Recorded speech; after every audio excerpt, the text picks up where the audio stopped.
against that Renekton, most likely in that mid lane. Yeah, the Nautilus ban in isolation makes sense. Of course, a nice pick into the Thresh that you pick face up, but I don't know if that's enough reason for you to really be worried, because now one of the key things about this composition is that you have great engage with Ornn, and when that gets mitigated, it's not impossible. We've seen Ornns like find really nice angles to still get the charges off, but then we've seen Rich with the throwing the ram the opposite direction and then pegging it into the team, and that worked out really well. But I do like the mind games between the Unbreakable and the Call of the Forge God, right? Like, you've actually got this thing where if the door is available, then you can't throw out the ult. But if you manage to draw out the door, then you can ult, you know? And I like that. But then you look at Nidalee Jace on the enemy team, you're like, when is the door actually going to be up? True. Right? Or rather, if you are playing into that, it's like... No, just dodge it, forehead. Yeah. I don't know. I think it's a really rough one. It is a similar tale to what we saw earlier today, right? From Gen G, where they are basically at the mercy of T1. Yeah. Which I don't think is a great space to be. However, if you no-rush 20 this comp, they will just roll over you. Like, DRX, they're playing the long game. They're like, we are scaling, and you best believe I'm going to be talking about it like 5,000 gold. Is that going to be enough? Can they get past that deficit? Are they actually behind Chronicler? Can you tell me? And the answer is probably going to be no. As we are really struggling to actually get the game going, ladies and gentlemen, as we are going to be straight into a pause. Not entirely sure what is happening, as it's some client issue. Gumayusi just struggling here, as we're going to have to remake everything all over again. Third time was not the charm, as it turns out. No, in fact, I hope we just run through all the picks again. Get it up on the screen. Let's go. Don't you think that Renekton, Nidalee, Jace, Jinx, Braum would be just great picks for T1 Chronicler? What do you think about that? What do you think they're going to be playing into? Ideally, we can't keep doing this. We have to. We've got nothing else to do. Keep going back to this well. I love me some free hit passes, but four hit is too much. You know? I mean, that should be my line, because I'm the guy that hates Jhin. Oh, no. Wow, they are giggling a lot over on the Korean broadcast. You guys can't hear it from here, but we've got our headsets on, and I can hear Dongchen just losing his mind. It's him, Kasujin, and Gorilla today, I believe, on the desk, and obviously just having a bit of a cackle at the current situation that we're in. And I think a bit of delirium would make some sense, considering the fact that we are now in this position for the 4th time. Working PCs, pretty good though, so you can understand why we're doing it. It is an LCK staple. A tale as old as time. Indeed. What's your favorite Disney movie? Oh, that's a very hard question. Recently, it's been Moana. Oh, yeah. I like that one. Moana, exquisite movie. Love everything about it, like the songs, you know, the voice acting, the charm of the world. The really Rock. Nice. Yeah, always The Rock. Yeah. Oh, always The Rock. Big fan. But also the guy from Flight of the Conchords. Yeah. Right? He's amazing. It's the big crab. Yep. He was actually my favorite. Jermaine. Yeah, I believe. Yeah, great song as well, kind of David Bowie-esque, which I'm particularly fond of. So it's just a lot going on. It's very, very good. I wasn't expecting you to pick one of the new ones. Well, that's the thing, most recently, right? But then, can you ever contest with, say, The Lion King? And I don't think you can. So they might have kind of different places in my heart. So how's that for you? Speaking of in my heart, I have actually a similar thing, right? Because I am a huge fan of Elton John, but I'm an even bigger fan of Phil Collins. So Tarzan is actually kind of my favorite, almost purely because of Phil Collins. That soundtrack is. It's just so good. Good. It is absolutely fantastic. That's ludicrous. And Rosie O'Donnell's actually fantastic in that movie as well, as Tarzan's friend. And now it's hard, right? Because Pixar is also Disney. So like that creates a whole new, oh god, like kind of a whole new world. Yeah. How do we not mention Aladdin? Extraordinarily rude of us. That's the problem. You can just keep going down the list, and there's so many. No, exactly. It's really hard, because then if you also have to include Pixar, then you get like Toy Story. Do you know I only recently saw Toy Story 3? Ah, it's one of my favorite. I mean, that's like you can say it about anyone. Yeah. Really, when it comes to Toy Story. I watched it with my girlfriend, and she filmed me while I cried at the end. Yeah, naturally. I was very upset. That was a very emotional ending. It didn't wreck me as much as Coco, but it was close. Yeah. No, Coco's worse.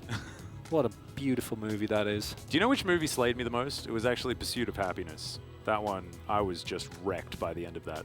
It was that was an ordeal. Watching that like by yourself is that's a tough task. I'm wrecking my brain. Okay, here we go. Okay, lull state pause. LCK mode turned off. Video game mode switched back on again. Thank you so much for bearing with us. Make sure you let us know in Twitch chat what your favorite Disney movie is. That's very important. But we're going to get towards the actual League of Legends as TWon look to take on DRX. A lot of early game power on T1's side. DRX hoping nothing happens for the first 30 minutes of the game, and then they can get into it. But I think that we're going to expect a lot of early shenanigans from T1, and that's been exactly what they've been great at throughout, especially round 2 of this season. And it's not impossible for DRX to find plays, because they do still have decent setup. Between the Thresh and the Rise, Pioshik can actually play through some of his lanes if they overextend, if they get greedy for a play, because while there is considerable amount of early game power, just with the lockdown and like maybe Pioshik picking up an early kill, right, and getting a reset, picking up another one, and then your skirmishes become much more lopsided. You can find a nice death sentence and go from there, but that is already reliant on T1 either not respecting or walking into fog or not having prio, and all those things seem relatively unlikely, and that's why like, I'm loving these wards, because the one factor that you don't control, and the one factor that can actually mess up the early game power that you should have, is if Pioshik goes for a unorthodox early pathing and suddenly shows up in the lane. Yeah. And the moment he gets spotted on that wall, they're going to know what he is going to be up to, and it is just going to be a really tough fight here for DRX. Well, you can see Pioshik already heading towards his Krugs as that second camp, so might be paying a visit topside, and as we can see, Kingen already taking a little bit of damage here. Faker's also going to have a rough time here in this lane, as you can see. Jet on the rise, very capable of not only clearing out minions, but also harassing the Renekton at the same time. But Faker could certainly still set up very beautifully for Owner here in the mid lane, so it's going to be a difficult dance for Jet. We'll see how he does navigate it.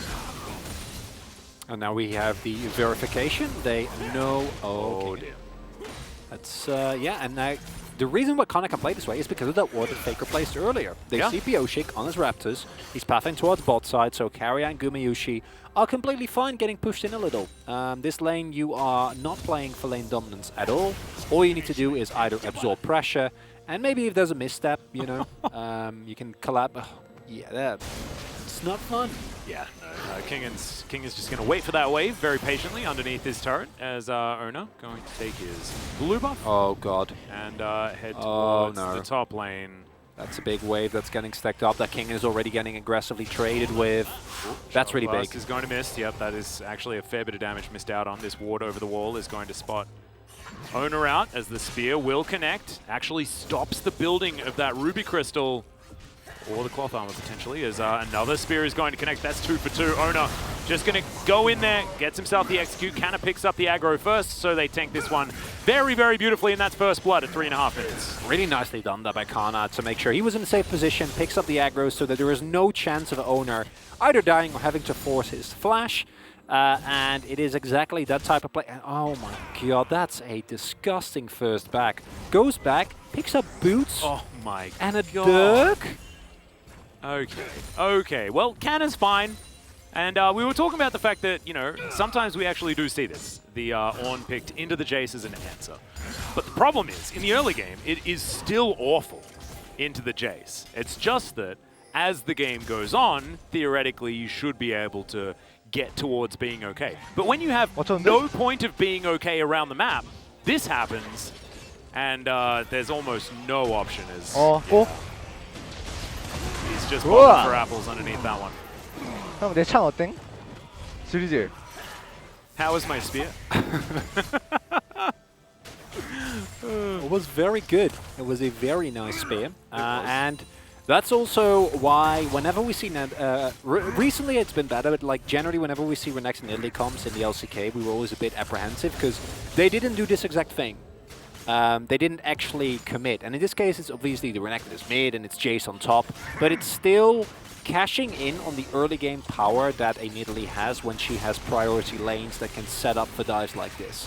And then if you are able to get your Jace into an early lead, that's good in of itself. If you get Kana an early lead and you keep a good track of Pioshik, that's horrifying for any team to play into, because that is exactly where teams have often hit T1, and where T1 has looked the weakest is when Kana does get camped, when he doesn't get a lead. But now, playing from here... God, okay, kind of looking for it. That is a great flash to cancel out the To the Skies, but it's still flash used in the 1v1. So when I say great, I mean it kept him alive, but it's still awful. Yeah. Yeah, not a lot to say about that one. There really isn't. And it ties into the larger theme, right? The one upside is that while that is happening, DRX is now going to start with the Drake, and there is Prio in both mid and bot, so they should be able to get this with a relative impunity. And that in of itself means that DRX is early game not getting completely wasted, but T1 have shown us that they're more than happy to give up objectives, kind of similar to what Domon Key was doing early today. It's like, we don't care about Drakes, we want gold. Like, yeah, we're going to get more gold than you, and then we get items, and then we take you down. And they do that fairly consistently. I say, we're gonna watch this replay. Oh, in this replay, he missed the first spear. Let's see how the second one goes. Yeah, we're just going to pick up a plate. Spear connects there onto Kingen, who only has a couple of creeps left to take down, so that's going to keep him alive. Yeah, for them. Like, even with the spear hitting, Kana had very little mana available. Kingen had barrier and his ultimate. So, nicely done. You know, just absorb the pressure. Attempt at cross map play doesn't actually work out. Kana or Kingen's rather lane state is still horrible. Yeah, it's awful. Yeah. That part doesn't read. Oh god. Okay, we are just going to have the Gromp take into Red Buff and Krugs, most likely here for Ona, who does want to get back to doing a little bit of farming, but I don't think you necessarily need the Nidalee for things to be awful. As Pioshik, he's going to come on forward, flash out from Kana, still gets knocked up though, but gets close enough to his turret to be okay. Ona was on his Gromp, so he's able to get into position to potentially help out if a dive was incoming. It's a nice trade. You'll take that. You use your ultimate, but you get a flash from Kana. Any potential follow-up play is going to have a chance to be a lot more fruitful. And maybe if you can get Jet to find some priority in his lane, run to the top side, it becomes a lot easier to get any play going on the Jace. And you kind of need to. The lead is currently so big that Kana is going to be able to maintain complete control of the lane and maintain or zone King out of so much CS. So I'm happy to see Pioshik pathing top, even though obviously once the clear jungle might still opt into that, but there's also a possibility he goes for Raptors and pass topside again in an attempt to get something going, because I think if you just leave Kingen alone, he's going to bleed so much more. You can't even really blame him. Like, you opted into this. Yeah. When you pick the Ornn, there's not that much to be done about it, unfortunately. No, it's a really rough time. We've got a Vamp Scepter and a Longsword alongside the tier here for Kana as he goes back towards this lane. Might be able to mitigate some of the Bramble Vest action here as the rotation over towards the Rift Herald has happened. Some vision here available for DRX as Jun and TWon are going to get up here as well. But TWon with all of their control of the top lane. This should be very, very difficult for DRX to contest, as now Faker moving on in. Is the Bellows Breath going to be there? It is. Can they actually lock down the Ornn, though, is the question, as Faker looking to get out. Heartbreaker comes on through, as that's a huge Realm Warp to get DRX up here, and the Jace is going to get taken down. Brilliant hook comes through as a Super Mega Death Rocket picked up. Shout out to Jonas Strong there for just getting the swift pan over to watch that one happen. So a bit of an answer there from T1 in form of the Jinx, but the Realm Warp worked out beautifully. Yeah, really nicely done. Great read from DRX, and it was, of course, it was a fairly obvious play, right? Like TWon, trying going on the King, who doesn't have flash available, doesn't have his ultimate, but using the power of that realm up so expertly. And I think the moment that King like gets underneath his turret, your stun doesn't work out, the Bellows Breath gets him out. You just kind of let it go. They don't want to go for that and get punished appropriately. That kill from Guma is actually really big, because if that doesn't come through, King can like just back, immediately teleport in, and I don't think this ever works out as Speaking of things working out, Hook is going to go wide here from Jun as in goes Faker. They're on a ward, so DRX knows that this is happening. Ona's going to be able to pick up the Eye of the Herald though, and TWon are like, no, we're not going to fight for this. We've managed to get exactly what we wanted, and we will now back away. Teleport from On gets him down towards that bottom side of the map to try and catch back up in whichever way he can. You can see Kana back to work on that top side. Still at a 20 CS advantage. TWon in this mid lane, as we've got a lot of things sort of mixing around here, but Ona, it looks like, is just wanting to drop down Shelly. Jet might be in trouble. Does have flash, almost has teleport up as well. And is right. Should be able to clear out this wave very quickly. So it's going to be fine. Goodbye. Yeah, that's Rise Wave clear once he's had a back or two. So really nicely done. No possibility for a big Herald play either.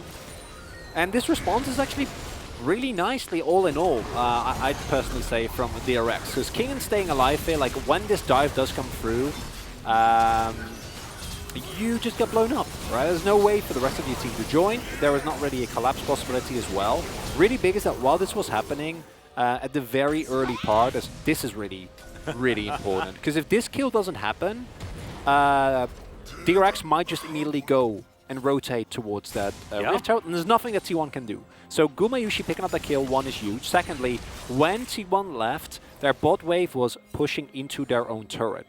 And then that teleport from King and actually meant that like that didn't lead to, because that would have been so many resources getting wasted. You saw how big that wave was that was being stacked up as it bounced away from the turret. So all in all, in terms of like raw gold, DRX actually do kind of nicely, right? They find the 2 kills. Yeah, they give up Kingen, but he then is able to catch up a little bit more in his matchup thanks to that nice TP. And at the end, it's a small lead for TWon. They will be able to make it bigger once they do find this Herald, but Kingen is a bit tankier now. Yeah, that's a great knock-up, though, as Kana doesn't have flash, and he just gets taken down. Bopped before the Ram even makes his way in, as now Ona, he might actually just throw down the Herald and try and take down this turret. He should be able to do so. It's giving a lot of gold over towards him as the Flame Choppers go down. Good flash there from Jet. Gets him out of the way as the turret continues to get tanked by Carrier, and he's very close to dies to that one. And yep, that is Ona grabbing all of that gold. Is now Faker, close to getting dove here by Jun and TWon. There's the box. The hook is going to connect as well, as Faker will just be taken out by the duo, as Ona's just taking things into his own hands here towards the top side, as Shelly will get yet another charge. This game is slowly but surely devolving a little bit here. Remember, when you said, Atlas, in Champ Select, we need to see a clean 2-0.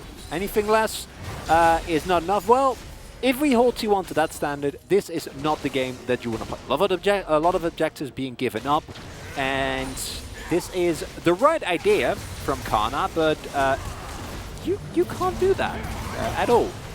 Going for that poke is nice, but then pathing towards the turret is not something you can ever get away with. Can also just sit in range and give a little bit more time, and Faker also not respecting the fact that, yeah, he's a Renekton, he's pretty strong, but you're still fighting 1v2 into an Aphelios Thresh. That's not something that's ever going to work out for you. And with that gold on the first turret being picked up, it's not a complete disaster, but the reverse turret gets found in the bot side by DRX. You don't actually get the top side turret, and as TWon, I still think that their composition is going to allow them to have so much power around the next 10 to 15 minutes, and even after the U of a Jinx, right? Yeah. So you have like late game insurance. If everything else fails, just try to allow Guma to play the game as much as you possibly can, because he still has incredible range into a composition that, especially when you cancel the Ornn ult, might have a hard time getting reliably on top of him with a Braum there as well. But it's not the look you want with a composition like this, and it's also an argument as to why these comps are kind of risky. Yeah. Right? Because you do need to make plays, and then you see sometimes knowing that you need to make plays make players do subpar things. Yeah. Yeah. Well, here's the Ornhorn. Canna not going to get hit by it this time around, but we are running out of minions, and Kingen utilizing that ultimate to clear the minion wave. Very, very smart. Avoids yet another dive, and it's going to get harder and harder to do this to the Ornn as the game goes on, right? And TWon still wanting to make sure that they keep Kingen behind, but he's catching up quite nicely, actually. Closed that gap by about 10 CS. Is Pyosik going to come through and steal away this red buff? Sorry, blue buff. Canna down here on the bottom side. The reason why they had to give that one up is because the Jace will be able to grab a free turret, but the same thing should be answered for. The spear not going to connect. Ona thinking about trying to fight against King in here is TWon trying to get something based on the fact that there is an extra investment there on the top side of the map, but DRX with a lot of answers here to what TWon are doing. The key thing here is that DRX's comp is exceptional at turtling. Between the rise that allows you to randomly rotate to objectives, say if a Baron take comes through by T1 and they're a little bit greedy in how they set it up, you can be there momentarily. The hard engage is great. Yes, they need to respect the Ornn, or rather the Braum, who's able to stop the ultimate from King, but if you can play around that, you still have reliable long-range engage, the pick potential from a death sentence or a possible play from Jet. And as T1, your siege is incredible because you have so much reliable poke, but then you do actually need to set up all around objectives, because if you don't know where everyone on DRX is, if you can't utilize your range so you just get jumped on, it's very easy for you to just straight up lose fights. Even with the minute gold lead that you have right now, and I don't think you can give up another Drake. Pyosik going to get jumped on. Heartbreak is his way out. The flash is going to be there as that spear is dodged. The Lantern going to be taken here by Jun. I don't know whether Pyosik did want to get that far out, but now he has the opportunity of heading back if he wants to. Shirley could be the option here for T1 to continue their onslaught onto the structures. Could certainly help them out, especially with breaking this mid-outer turret, as Jun's going to make his way through, gets that ward down. Immediately it is stopped as Shock Blast lands onto the Thresh, and it looks like DRX want to fight for this one. Teleport to come through. The hook is going to land immediately onto Faker as the Flay comes back. Jun going to have to go golden there as it's a decent knock-up, but Carrier has the door as the spear is going to connect onto Jet, and the poke is coming through as well. The dive onto TWon is fantastic as Super Mega Death Rocket not going to land, but that's only because he's dead. Now Jet's in trouble. Oh, the flash to get out of the way of the spear. Carrier goes golden at just the right moment, and the rest of T1 are going to move forward. The health bars are so low. Imagine if the Super Mega Death Rocket was still there as Canna. He really wants to find these lower health members, but this should be 2 turrets, if not more, from T1, especially if they can stop some of these backs. Oh, that rocket almost extraordinarily scary, as if this was, you know, a crit and maybe a bit more items. That Jinx could have just got a lot of value there, but not going to happen as they grab 2 turrets for this one. That's a nightmare scenario late game, because then it's like the Gume Yushi gets splash and everyone just dies. But this early in the game, that was smooth. Nice, very nicely done. Poke her in the eye on her way past. And what we see there is a key thing, which is that already at this point in the game, the DRX comp can actually teamfight really well. And T1 have played these type of compositions so many times, so you see they actually know how to keep this from devolving into a straight-up 5v5, even though there's 5 members on both sides, because they weave back and forth. Try to hit as many of your spears and or shock blast before you actually commit. Because once Faker goes in, there's no getting out, right? He's going to have to use his slice and dice to just get on top of the enemy backline. At the end of it, though, T1, they pick up 2 plates, they pick up the dragon, and this is still a game that, even though I think the gold lead is not as big as you'd like it to be, they are very much in control of, because we talk about T1, they can't afford that many missteps. The same can be said for DRX, because, like, walk into 1 spear in the mid game and, like, your objective is gone. Right, like if Pyosik gets hit by a spear or a shock blast, that can be a Baron. Yeah. As easy as, especially when all these turrets start going down. Yeah, this is another inner turret going to be taken as Canna tanks it up, actually. Carrier getting taken down to about half as there's another Lantern thrown down, but now that's on cooldown. As DRX should be able to defend here, but that is 5 turrets already taken by T1, and this is just lining the pockets of this team that just wants to continue getting that map control. DRX might actually be able to take this here. Faker, not a lot he can do. Does have Dominus, but needs to be able to clear out the wave. And with the cannon here, it can be a little bit difficult. But with that extra... Oh, God. Chipper. the zooming as well. Yeah. They really... Jonas Strong is very, very good at so calling savage. players out on their missing of cannon creeps. As Guma comes through, he's not going to miss these. Let that be a lesson. That even the greatest League of Legends player of all time misses cannons. Yeah. That's true. It happens beautiful. To the best of us. Absolutely does. Let's have a look at this one more time, though. The poke connecting beautifully here for T1. And then we see really nice cancel there on the second activation. And everyone on T1 is like they're moving back and forth. And then once the kill actually does come through, they can move forward with a little bit less fear in their hearts. However, I think that is actually really nicely played here from DRX as well. Right? Eventually their health bars get too low. They're still working with a relative deficit. So it's not going to be enough to actually get anything going. But you do see the remnants, the signs of what this composition can turn into if they are playing against a team that doesn't push their early game leads as much. Because while it has not been the cleanest game from T1, they are still very clearly playing according to their game plan. Right? Yep. Like, look at the actual gold leads.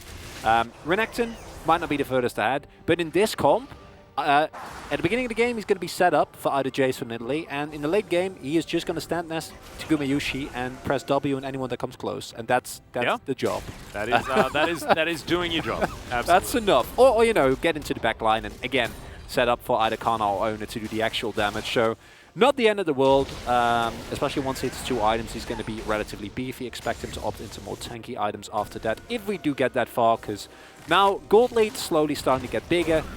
More mountain stacking from T1 would give their comp some added beefiness, and Gumayushi is currently sitting on 2-0. And Fed Jinxes have a way of running away with games without too much of a hitch. And also works very, very well with poke compositions, right? Because you're not only sustained DPS, but you're also poke. Super Mega Death Rocket after a Shock Blast lands or a big Spear lands could just be a dead member of DRX. And then their game plan falls apart because they want the 5v5. They want to get all of their pieces working together in conjunction with one another. And it's going to be off the back of things like Realm Warp plays and stuff like that, because they do get outranged pretty severely by T1, like you've already stated. And I love that you talk about the fact that T1 do rely on so much setup, because it illustrates why they played the early stages of this game out the way they did. They gave up 2 Drakes in order to take as many turrets as possible, and then they focus on getting Heralds, even if it was Shirley, right? They invest into getting that so that they can break down this mid turret. And the more pressure that they have on DRX means the more access to the river they have to guarantee that they do get that setup. There's a couple of steps to becoming better, right? And what T1, like they're going up the ladder. First is like having your comp but not knowing how to play it. And legitimate that we've seen it happen a lot. Not specifically with T1, but more teams in general. And then secondly comes playing out your comp but still having some minor mistakes. In this case, Kana getting a little bit greedy for the execution. Ooh. They find the hook. Yeah, good hook is going to land on a carrier, but I bet it's Brock. Okay. He's not going to get played over the wall, and he has a door. He's fine. And then I would rather see players make mistake trying to advance the game plan that they have opted into with their composition. Then I would see them not go for any plays, and then nothing happens, and then they lose the game by default. Which again, it shouldn't happen. But this is the LCK, and we have seen that countless times. And of course, it's not as good as executing your game plan flawlessly. But you know, got to break some eggs to make an omelet. It's true. And speaking of that omelet, T1, now with 10 seconds left on this Drake, another hook is going to connect, this time onto Owner, and he immediately just gets exploded. Kingen taking a lot of damage, not going to be able to find the Ram the next time around, though, as the Viego immediately pops. Super Mega Death Rocket goes wide, but I just don't think it matters as Guma's got so much damage, and DRX are just bullied out of this river. Flash from TWon, going to get him to safety, but not going to get him into position to take on T1 around this objective. Okay, Jun gonna get tagged. Hook is going to land on the carrier, but Jun might be in trouble here as Flame Choppers go down, looking to try and deny. There's the Thresh, as Jet immediately has to go golden. Is he gonna be defended by the rest of his team, though, is the question, and the answer is absolutely not. Double kill for Gumayushi. TWon taking some damage, but the zap goes wide. Oh no, Guma got excited, ladies and gentlemen, and it's very, very scary. TWon, no mana, has to go home. Kingen He's also just chilling here in this lane as TWon heading towards the Baron. I thought they were going to go Drake. This is definitely the more high-risk version of the two available options that you have. You can just pick up a second mountain, or you can do this. Yeah, why not just go over here and do this? I guess maybe because Pyosik has the help bars are low. Flash, ult, and Smite, of course. Yes. As he's going to get into the mist. Okay, can TWon actually manage to find a turn? As oh my goodness, that damage onto Pyosik. All right, he's not coming into this pit anymore. As TWon, they are still going to back away, so still good news for DRX because TWon could have just taken the Drake. Oh, TWon. That was a greedy call, and they get punished appropriately. And now, DRX are on... Yeah, Guma played that fight mechanically really well. I agree. Thank you for the highlight observers. No, legit, because one of my... All right, here we go. This is how it was all worth it. Never mind. Often, and I think valid criticism of Gumeyushi has been that while his laning phase has been great, he has had issue actually converting that into leads in team fights. And I think, especially when we go back to to spring, to the start of summer, it felt like, yes, his laning phase was a little bit better than Teddy's, but then he didn't actually get that much done outside of it. And then to see plays like this, I think is a great, or a much better look. If you don't succeed, just do it again. Just do it again. This is a free Baron, ladies and gentlemen. So, yep, you know, if anyone's kept Wing in the chat, that's not how it was. What you do is you distract them with a dragon and take a Baron. That's exactly what happened here. As we have a look, this is a great turn onto Owner at the beginning. But then it all kind of fell apart, and it was a good stun to make sure that Kingen couldn't get that ram to head back. Who needs a frontline when you have carry out and Brawl? Legitimately, the amount of damage that Gumeyushi and Kana were able to fight just because carry out standing there with his door up is revolting, right? Like it's actually insane. And carry going forward here, hitting that Winter Spite is so big.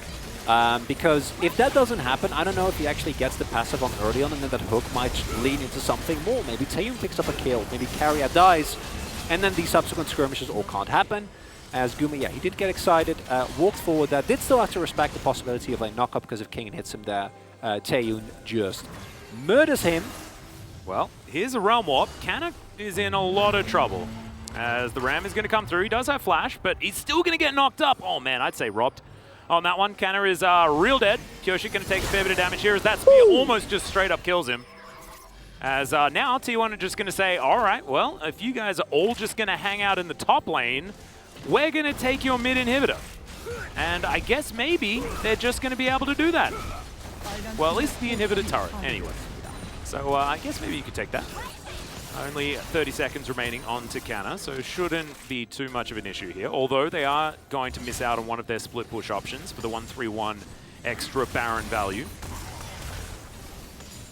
It is a good pickup there on Kana, I think, from DRX. Still showing some of the signs of life that really were what kept them into the, or what got them into such a good position in the spring split, right? It was these type of moments. Then it was 40 minutes in the game. This is a little bit earlier, but exactly the type picks you're looking for, yeah.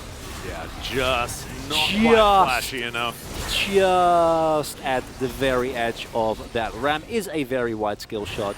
Still though, it is another time that TWon not really respecting the potential that that Realm Warp has, and DRX using it really nicely. So that in of itself, quite nicely done. And TWon's Baron buff, a little bit mitigated. Faker. Yeah, another ram is going to come through. Dominus to try and answer here, but Faker is just going to get taken down extraordinarily quickly.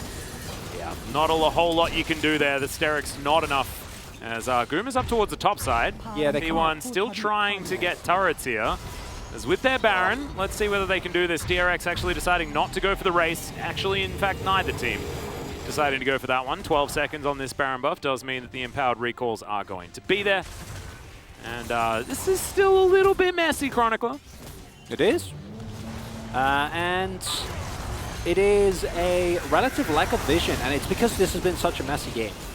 It has been just pick, left, right, pick up an objective, run to one end of the map, push a turret, run to the other side of the map, try and push a turret, then have to back because everyone is coming and they killed someone, but they also can't push because you're pushing. Yep. And it's just a very frantic pace here, and it leads to a situation in which both teams are kind of like continuously scrambling.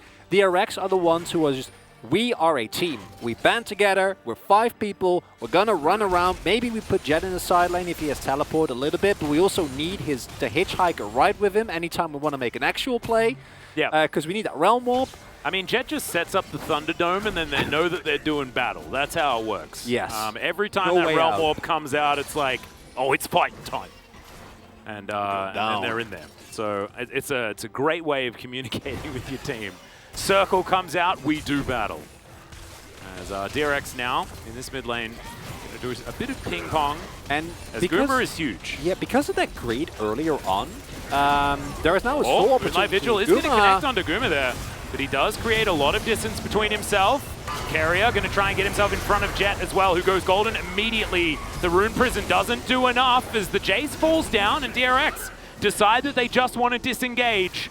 4v5 is dangerous here for T1, as you're exactly right. This is Mountain Soul Point, and Goomer still stepping forward. Spear connects onto Jun, and this is the last remaining poke form that they have outside of Super Mega Death Rocket, I guess, in Ona. And then Italy really does have to get this one done, as DRX are just going to back away. The health bar is too low. They are going to forfeit the Drake. They get away with it, but man, that's a nil bar. And it goes back to T1 getting greedy for the Baron early on, which we keep going back to it because it's such a pivotal moment, because in this time they get away with it. And it's fine. Yeah, Kana dies, but you're able to still get the Drake, you're able to deny the Soul Point, because your Pokemon becomes so much less strong the moment that Soul actually comes down, right? For DRX, and DRX's teamfight is still impeccable. As, man, June's hooks have been good. Yeah. Like, every single play, it feels like where DRX are able to like win something, is just June hooking someone. First it was Ona, this time it was Akana, and it is still, weirdly enough, like I feel like T1 is still in a lot of control. But if DRX can keeping this going, I think they have a really big mental edge, because this is a team with no pressure, no expectations. And if they lose 2-0... They also have Ornn Rise of Felios, well, so yeah. it's not even... Well, I mean, I think take mentality out of the equation. This game's so hard to win if it gets to 40 minutes and you've got ornaments everywhere and these hyper-scaling champions. I don't disagree. Yeah. But you're right. I think the mental edge does certainly play a part. DRX not with too much to worry about, right? It's nothing on the line here. It's a cheeky little ward over the wall. Will be spotted out, I believe, as this Baron's going down extraordinarily quickly. Remember, Goomer is mega fed. That's gone. As, yep, the Baron is going to be taken. Can they win the fight, though, is the question, as I like the Ram being thrown backwards, but the door is still going to mitigate so much of it. Kingin, a little bit too far forward as T1 setting up the Phalanx right in front of Gumayushi. In goes Faker, deciding to pull the trigger as Super Mega Death Rocket is massive, but no one's dead just yet as Ghana dives in, immediate double kill as Jinx gonna get the follow-up. Guma goes golden. Jet is just trying to do something, but it's not going to work. The spear from Ona is fantastic, and right as we say that DRX might have a hope, all of the hope drains away, and T1 will march up the mid lane with Baron in hand.